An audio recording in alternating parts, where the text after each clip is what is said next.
Hey, welcome back to another video of AI Basics. In this video, we are going to learn how to change Grammarly to active voice.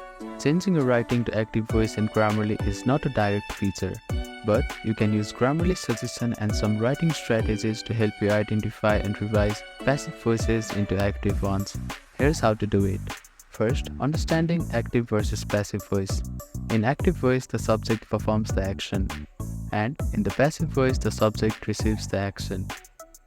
While using Grammarly to identify passive voice, you can open your document. Use Grammarly in its web editor, desktop application, or in browser extension in a document editor like Microsoft Word or Google Docs. As you write, Grammarly will underline sentence that may be passive voice. This suggestion will often highlight issues related to sentence clarity and conciseness. When Grammarly highlights a sentence, click on it to view the suggestion. It might indicate that the sentence could be more direct or impactful if written in active voice. You can also identify the action. Look for the main verb in passive sentence and identify who or what is performing the action. After that, change the structure of the sentence to put the subject performing the action in the beginning. Passive construction often include extra word. Simplifying this sentence can help make it more active.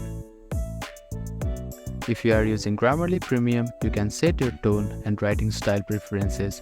Choose a more assertive tone, which encourages active voice usage.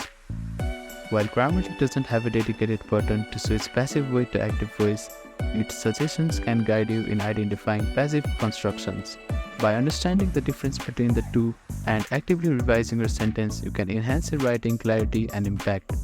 Thank you for watching this video. Please do not forget to like, share and subscribe to our channel, and comment down if you have any queries.